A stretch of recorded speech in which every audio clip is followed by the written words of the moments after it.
one of the points that I wrote down was comparing yourself to others. And that's relevant in every single point of life. Like, yeah, exactly. Any age, anything. But and all of our points that we'll talk about today are all probably based in comparison. So true. Yeah. So true. For me, like a lot of the comparison comes in like career and money, because I'm really happy with where I am with family, relationship, like children. Like I am happy with that. Like I don't want kids right now and I don't have them. So I don't look at people with kids and like envy them at all. But I do look at other people with different career accomplishments or monetary accomplishments that I don't have. And honestly, it definitely stresses me out, because I'm like, holy shit, what are you not doing? Yeah. Like I don't even sit around and be like, what are you doing? I'm like, what are you not doing? Like Same. And I have things that I want, but for some reason, like a day would go by and I'm like, well, what did you do to work on the podcast this day? Like you didn't do anything. So like you need to work harder. Like I think about that, but then I do feel sad when I see like somebody else start a podcast and it like overnight success. And I'm like, damn, like I actually have to work for that. Like, so that's kind of where I find myself comparing myself to others. And it's hard to like accept it, but I do also, more recently, I have been trying to find inspiration in that comparison, because instead of sitting around thinking like, oh, well, they have that because their parents were rich, or like they just have X, Y, and Z that I don't have naturally. So of course they're going to be famous and rich and whatever and whatever. Not that my goal in life is to be famous and rich, but it would be pretty nice. But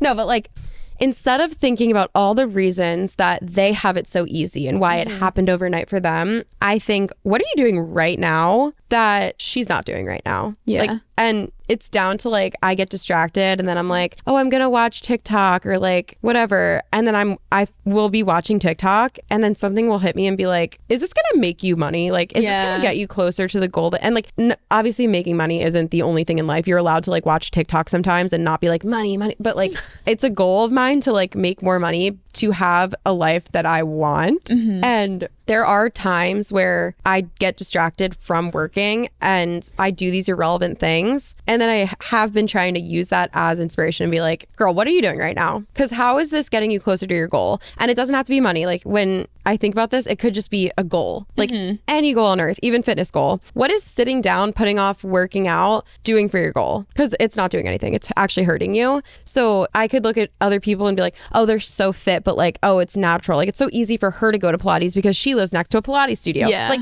I can do it too. I can do it too if I just put my mind to it and make a different choice that day. But I do go through waves of like, sometimes I compare myself and I do that. And I'm like, well, what are you doing? Make a different decision right now. And then you'll be closer to that girl or like that person, or like, you know, my life will be closer to their life. Yeah. But sometimes I do sit around and I'm like, well, holy shit, I'm a failure. And like, I'm never going to succeed. And like, blah, blah, blah, blah. And all these things that I can't shake it. And that's a terrible feeling. Yeah. And yeah, I don't know how to always get out of it. But I guess like none of us do. And that's like the issue that we all have. I know. And I think it's like, it's nice to remember that probably everyone has these thoughts where it's like, what are you doing? Like you could be doing better. Yeah. You know what I mean? Even those people Everyone. who seem very successful, they're probably also sitting on TikTok every now and then saying like, wait, what am I doing? I can be better. Totally. So I think we just have to go easy on ourselves. Like I recently was having these thoughts too at Julia's graduation.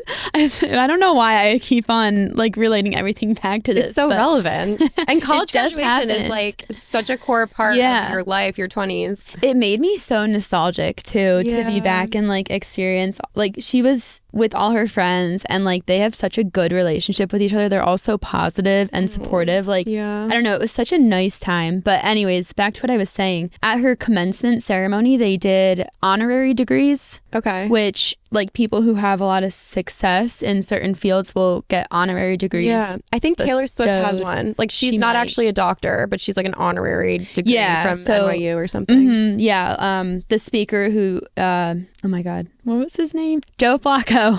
Wow. Joe Flacco spoke at their commencement. He's a football player, right? Yes. Okay. Yeah.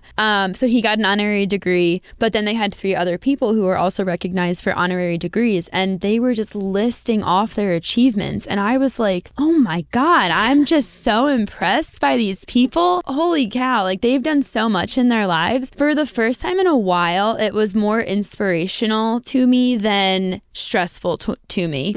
Because I was like, like, I don't know, I used to be so, not that I'm not driven anymore, but like when I was in school, I felt like I was very driven. I wanted to like do my best, be super involved, like, you know, just like have my resume be 20 pages long of like achievements and involvement and all this good stuff. And then I don't even really know what my point was, but like they were just like listing off all of these great achievements that these people had done in their lives. And then later in the ceremony, they recognized all of like their Fulbright scholars and like other people who had done research and like had these great achievements. And I was like, oh my gosh, I used to be so into that kind of a thing. And I just felt like I had such a good trajectory and like drive, and I got my first job, and it's just like it's hard in your 20s because there's so much change. And so like when I got my job, like it was just such a big change in my life. It was all I could focus on, and I felt like anything else that I had maybe pictured for myself kind of fell to the wayside. And I do think I had moments of being hard on myself, like why am I not going, or you know, like focusing on those things again and like pushing myself more to like reach, you know, like my highest potential and stuff. But it's just hard in your 20s. There's just so much going on that you just have to be kind to yourself. And I do feel like now that I'm like later in my 20s, I'm like maybe I could just pick back up and you know, do things that I had pictured for myself a long time ago, as far as like maybe go back to school or do something that, do you know what I'm saying? Yes. I don't even know where I'm going with this, but Yeah. I think it's normal just to be hard on yourself for like not always doing your best and always being productive and like, you know, trying to achieve your goals. But you just have to give yourself grace. And then I feel like eventually, like if you give yourself time, you will come back to that. Yeah. You know, like your drive will wax and wane, and like you just have to be like nice to yourself about it. Yeah. You're not going to be perfect all the time. That is such a good point, that it is okay to go through phases where you want different things, or like you have more energy or drive for different things, especially like career. I also think that the goals and like what you value changes so much. Like I've never really valued going back to school or like having a master's degree for myself, because I just don't need that. Like in like what I want to do in life, I don't need that. I don't exactly relate when it comes to like going back to school, but I also think that when you're in your early 20s, you think that like having, at least this is, I don't want to like make a blanket statement because this might come off wrong, but like school and like having a master's degree, having a XYZ degree, doctorate, whatever, for many people, those are not the most important thing in your life. Like that's almost more to either make yourself happy because of your ego, make your parents happy because of their egos, or to be able to get a raise at your job, or like advance your career. I kind of think the last two, if you're not doing it for that reason, like why are you doing it? Yeah. Because if you're doing it for your own ego and just to say that you did, like that's really not important in life, in my opinion. So like I do kind of think that your goals change I definitely think that like my goals have changed immensely since I was in my early 20s. And I think that's fine. Like a good example is like surf photography. I mentioned that earlier. I wanted to do that so badly, and I never like found success in it. But that's partially because I realized that I actually just don't want to do this. Like and that's okay too. Like realizing that your goals have changed like doesn't mean you failed or that like you didn't do all these things you pictured for yourself. It's like, yeah, because I pictured them when I didn't have a clue. Like I pictured them when I didn't even know what life was, and I thought that that was what was important. And then I had more experiences that like grew my outlook and my perspective, and I was like, oh wait, yeah, that's just like one little thing. That's what like 18-year-old me dreams of. Yeah. But now I've grown and like 28-year-old me doesn't honestly give a shit about that. And I think that's fine too. But obviously I'm kind of like not really even speaking to Trisha's point. Like her point was more, or your point was more like, if you realize that, oh, this is a goal that I almost forgot about, and like I still have time to do it, like that's great too. But I also think like same point I made before, but like the reasoning for it is the reason because you want to do it for yourself, for your goals, for your life, or is it, oh, I want to do that because I want to be able to say that I did, or like my parents want to be able to say that they raised like a daughter that has X, Y, and Z degree. Like think about the reason before you like beat yourself up over it, and spend all the money for it. Very true. Very true. And make sure that you want to actually do the thing that you're spending the money on.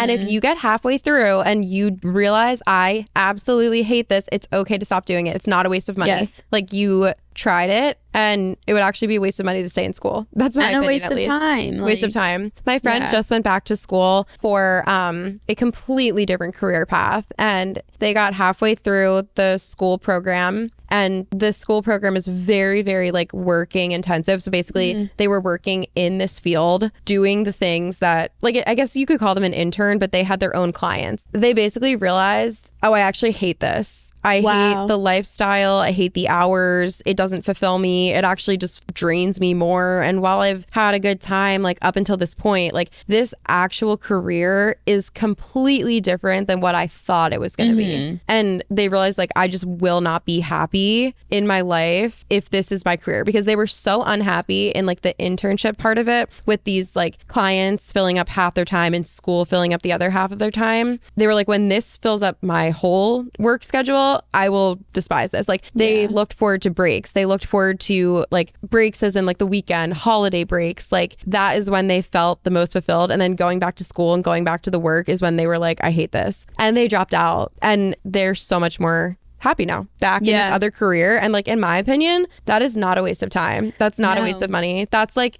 moving to Hawaii for a year. That's like moving to Paris for 6 months and testing it out. Like, if you moved to Paris for 6 months and you said, I just didn't really like it, so I moved back to New York, wherever you live, would people say, oh, well, that's a waste of time? No, they would say, oh my God, that's an amazing experience and I'm so proud of you. But then if you like try another career or school or something and you realize you don't like it, people, I think, would be quicker to be like, oh, well, you failed. Or like, you should have just finished it. Why would you ever just finish it? No, don't waste your money. Don't waste your time if you're not happy. And I feel like at this point in life, it's honestly so brave to like acknowledge that this is not for you and to stop it before you get too far, or not too far, but further, you know? Yeah, absolutely. It's hard. It's so hard. I honestly don't know if I would stop. Even if I hated it, I'd think, well, I'm already in it. I have to finish, or else people will think that I failed. Yeah. And I'll think that I failed too. Yeah. And like, I could see it for undergrad, honestly. Like if you are a second semester senior in college and you have like a few months left, or even a junior and you're like, I have 1 year left, like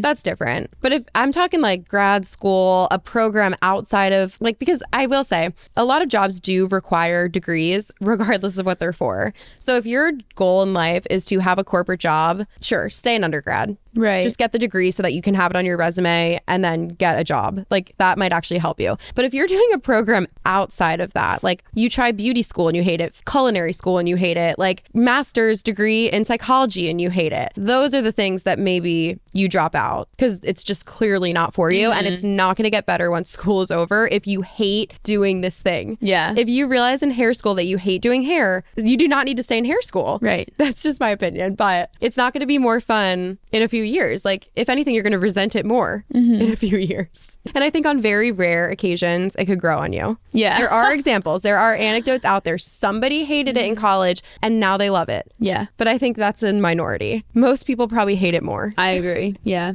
Okay. Any other thoughts on that? I don't even know how that one started. Okay.